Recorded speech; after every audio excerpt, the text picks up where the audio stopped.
We're here in Lymington today to answer the question that we get asked a lot, and that is, what is the best outboard engine for my tender? So we have come along, we've brought the best of the petrol outboards and the best of the electric outboards to compare the two and see which works best. So we've got Suzuki, we've got Honda, we've got Yamaha, and we've got Selva representing the petrol engines, and we've got e-propulsion and Torqeedo representing the electric engines. Now, prices range from just under £600 for the Selva petrol outboard up to just over £2,000 for the Torqeedo. But we are going to go out, we're going to put them both on the same boat and test them to find out how they perform in terms of speed, in terms of noise, range, ease of handling, ease of carrying, and how easy they are to use. So we're going to put them all through their paces and try and answer the question, what is the right outboard for your boat? This is the Honda 2.3. Now, unlike all the other engines on test, this is air-cooled. So that keeps it very simple, there's no impeller, and in theory it makes it more reliable simply because there's less to go wrong. It's 2.3 horsepower rather than 2.5, but in every other respect it's very similar. It's 720 pounds. And one of the other differences is that it's got a centrifugal clutch. So rather than having a separate lever that you put into forward or neutral, it's just a centrifugal clutch like a scooter. So when you rev it up, it goes into gear, and when it goes back into idle, it goes out. 1.1 litre fuel tank, very similar. So to start procedure, put it onto the start mode, use that little throttle tensioner just to hold the throttle in place. A little bit of choke, although this is actually warm already, so probably won't need very much. And then simple pull start. Starts first time, that's encouraging. Choke in. So like I said, at idle speed, the propeller's not moving, we're just in neutral. But as soon as I rev it up, we'll start to move. There's no reverse gear, so to start, you swivel it all the way around and literally back off like that. And as you can see, we're now in gear, in reverse. So go forwards, let it go back into idle, into neutral, and then just rev it up. The centrifugal clutch comes in, and we're on. The centrifugal clutch takes a little bit of getting used to. It's a bit of a mixed blessing. It's very nice and simple. You don't have to think about going in or out of gear. But when you're actually manoeuvring around a marina, you sometimes find that you just like to have a little bit more control, but you suddenly got no steering, so you have to give it a burst to actually get steering again. Now, at regular cruising speeds, it's not too bad. It is a bit noisier. I think because it's an air-cooled engine, you haven't got an underwater exhaust or any impeller helping to deaden the sound, so it is quite noisy, particularly when you really rev it up, as I shall demonstrate now.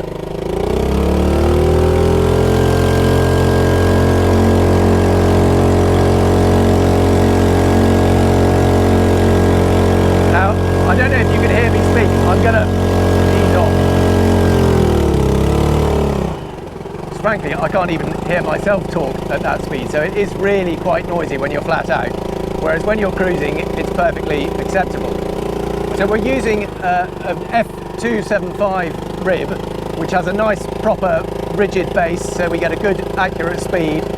And with one up, we've got a top speed of 5.1 knots, and with two up, let's see what we get.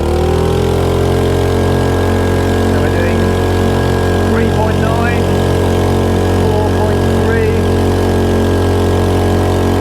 I think that's maximum, 4.5 knots.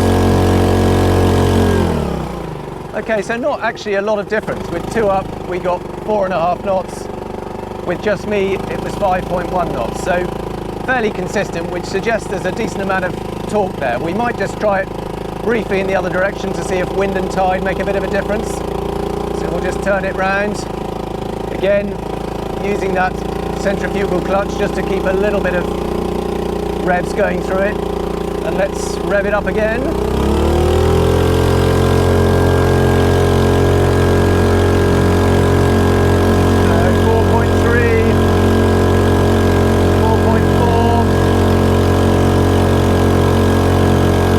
Staying at about 4.3 to 4.4, so we'll call that a two-way average of 4.4 knots. We haven't tested any of the others yet, so we'll see how that compares. But first impressions are nice, simple, easy to use engine, few differences to the others in terms of the clutch system and the cooling mechanism, but seems very reliable, started first time, nice and simple to use. We've had a good test of it out on the water, and I just wanted to point out one or two things now that we're back on land. So first up, it lies on this side, and it's nice and clearly marked that you've got these two little rests here to put it on, because if you lay the engine on the wrong side, you'll find that the oil drains into the cylinder and that causes all kinds of trouble. So it's nice and clearly marked that that is the side it goes on, and it obviously doesn't foul with the tiller or anything like that. Some of the build quality does seem a little bit plasticky. This is the fuel lever, and it's really quite a thin little thing, but you know, it works well enough. There's no reason to doubt it. Similar thing with the choke. You can see it's a little bit flimsy, but again, it shouldn't be out most of the time.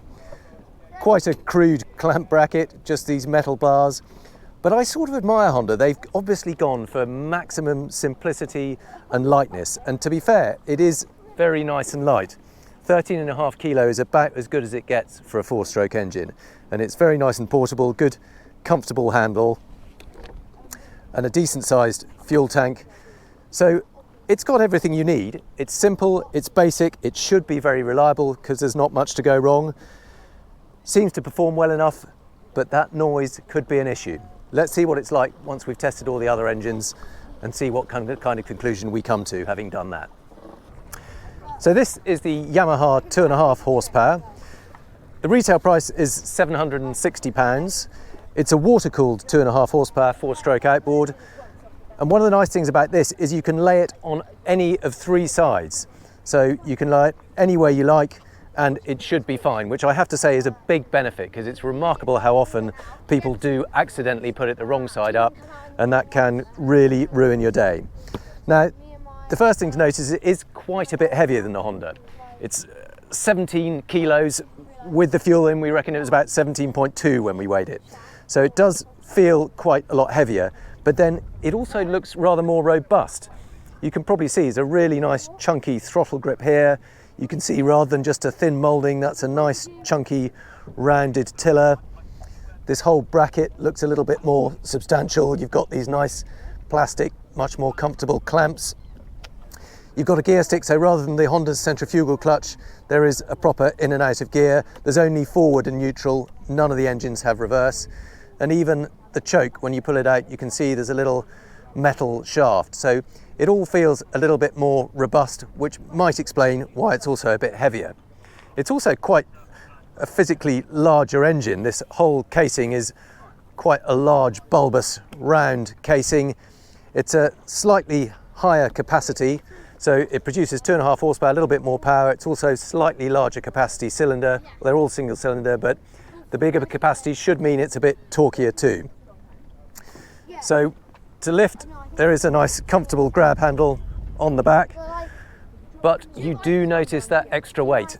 And I have to say that can be a big deal when you're trying to lower that off the back of a boat onto a small tender. It does make quite a difference, but at least it is a nice comfortable handle. So that's the engine. Let's get it on the back of the rib, see how it goes. So we've attached the engine to the boat, nice widely spaced clamps, so it's a little bit easier to get on, and those plastic toggles just make it that much easier to do up. Starting procedure, very similar, although you don't need to use the friction adjustment there. It will actually stay where you put the throttle, so just put it to the start. Tiny bit of choke because it's pretty much warm. Fuel switch on around here, nice chunky fuel switch. Everything about it is nice, easy to use with fat fingers. And then quick pull. And the first thing you notice is just how quiet that is compared to the Honda. You can barely hear it, but a very nice quiet idle. Pop the choke in, and this time there isn't a centrifugal clutch, there is a proper gear lever, so you can see nice big chunky gear lever into and out of gear. Again, no reverse gear, you just spin the whole engine round to reverse. Right, let's take it out on the water, see how it performs. Click it into gear. Nice smooth engagement.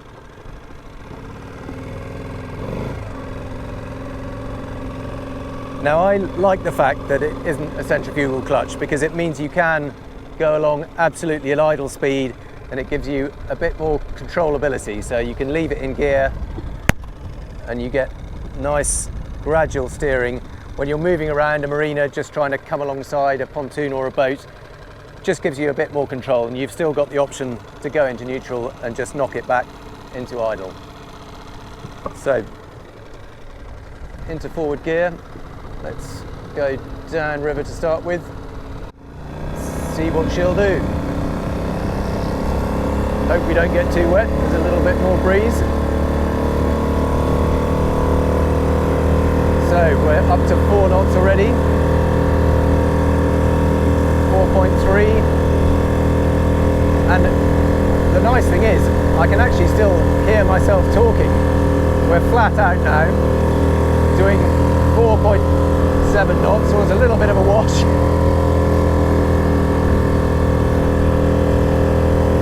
So 4.6. So fairly similar speed upwind, about 4.6 knots, but I think, to be honest, that's as much the wind and tide as it is any lack of performance compared to the Honda. I took it out on my own just a minute ago, and in this direction I got 5.2 knots, and in the other direction, going down tide, I actually got it onto the plane and we were doing 9.5 knots. So, to be honest, it's definitely got as much, if not rather more power than the Honda. So now with 2 of us on board, going downwind, we're doing 4.6 knots. So not a massive difference, 2 up. So obviously, in terms of torque, probably fairly similar kind of speed, but if you are just 1 up, light enough, and in a nice planing rib, it did have enough power to get onto the plane and double the speed to 9.5 knots. So definitely got a bit more poke than the Honda. Not massively so, but enough to make the difference to get it planing if you are 1 up. But far more important, for me at least, is the much quieter running. So now we're just at a gentle cruise and I really don't have to raise my voice at all. It's definitely a lot less wearing than that Honda engine. So the added complexity of water cooling, it might mean there's a bit more to go wrong with it, probably a little bit more to service, you'll have to keep an eye on the impeller and so on, but the benefit in terms of refinement is really quite substantial. So another thing to check is how easy these outboards are to tilt up and down. This is the Yamaha, and this has got a nice solution. There's a handle, you can reach across, tilt it up, and it locks into position.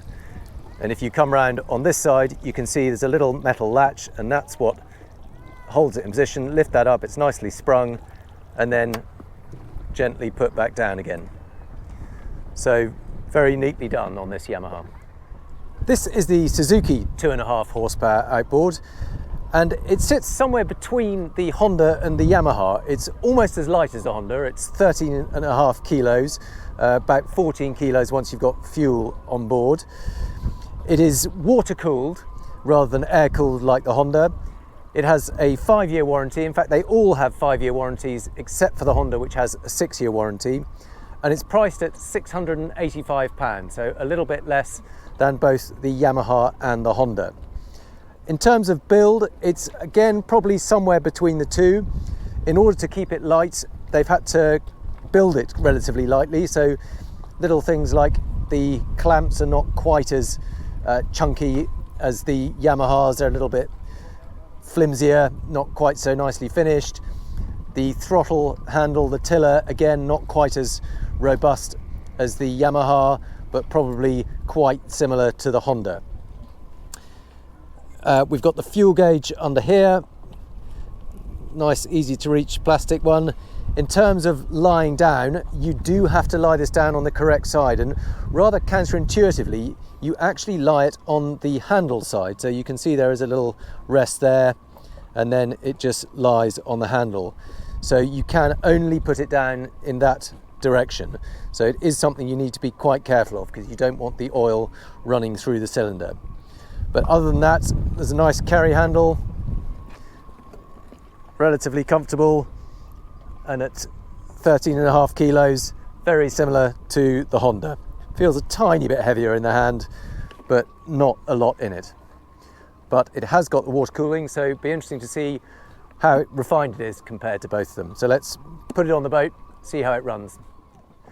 So the first thing to note, having put it on the boat, is that these are really quite awkward. They're just a bit sharp and they stick out.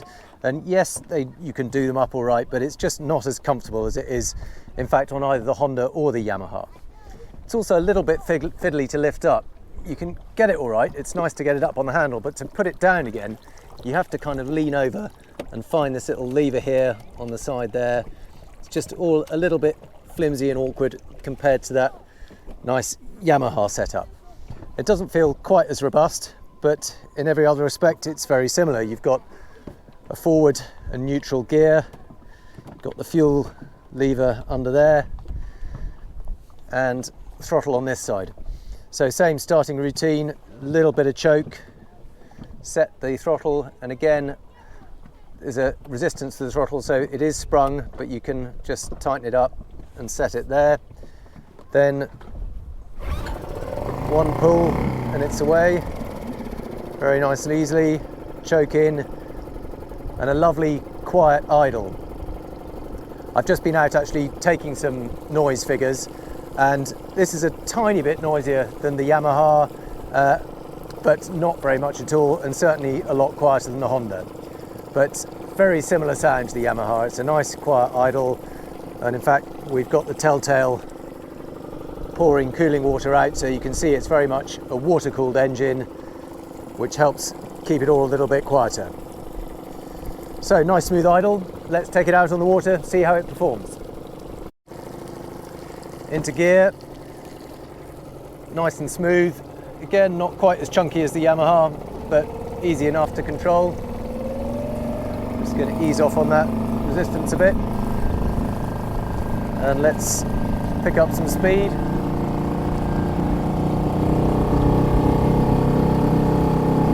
So, two of us on board at the moment. We've got a little bit of a headwind in this direction, a little bit of spray, but we're up to 4.2, 4.3 knots. I think in this wind and tide, that's probably all we're going to get with two of us on board. Yeah, it seems pretty consistent, 4.2 knots. And you can hear it's a little bit noisier than the Yamaha, but not a great deal. It's still quite a nice refined 4-stroke engine. Let's just try that in the other direction, see what average we get. Pick up the speed again.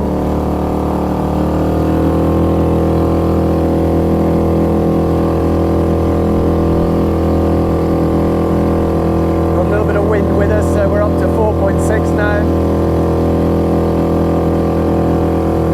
Looks like it's staying fairly steady. 4.7.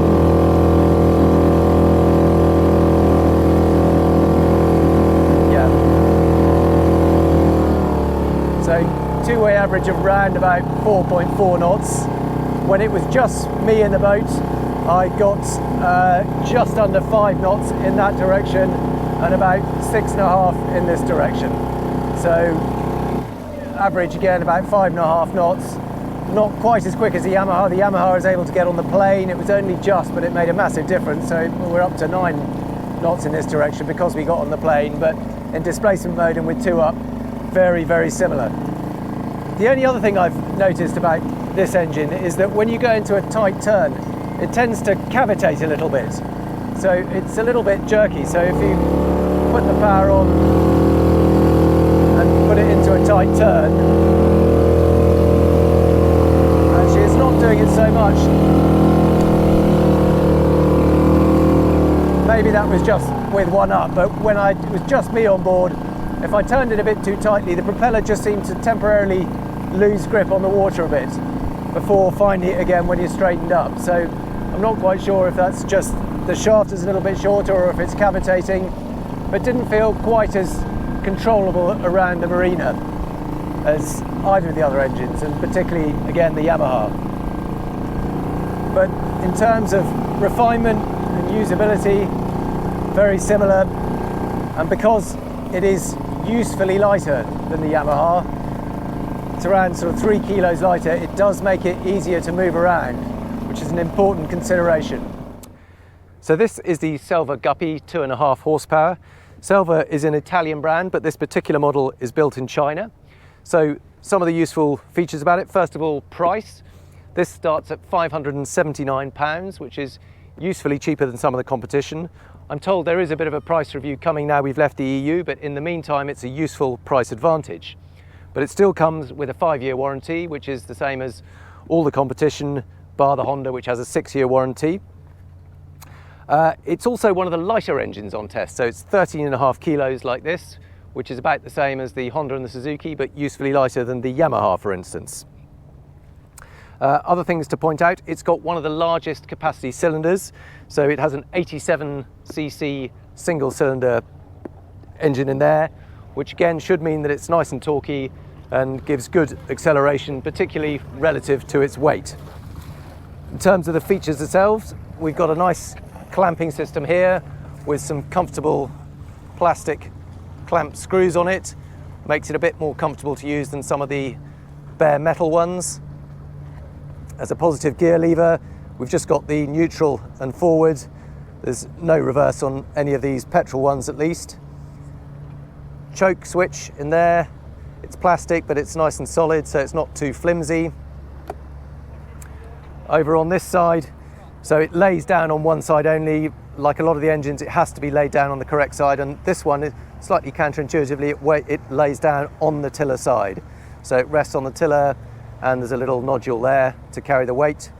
We've also got a little clear window there to check oil levels. In terms of the tiller and throttle itself, it's relatively skinny, I guess, in order to keep that weight nice and low. It's quite thin and quite a thin throttle handle. Doesn't feel quite as robust as some of the heavier, sturdier units, but that said, it works all right out on the water. And quite unusually, we've got the kill switch actually on the end of the throttle. Now, like many of them, there is a friction adjuster for the throttle, so if you want to lock it in a particular position, you can tighten that up, and that will hold it against the spring. So when you're starting it, you can clamp it where you want to, or if you want to clamp it open like cruise control. And there is also a steering friction adjuster in the bracket there. Tighten it up if you want to slightly heavier, or undo it to keep it nice and loose. But there it is, that is the Selva 2.5 horsepower. Let's take it out on the water and see how it performs on the back of our little dinghy. So starting procedure is much the same. Open the fuel tap, a little bit plasticky, hard to see, but it's down there. Open up the vent, make sure there's no vacuum in there. When it's cold, a little bit of choke, but I think we're reasonably warm, so perhaps put that down. We've got the throttle, again, there's a little friction adjuster there.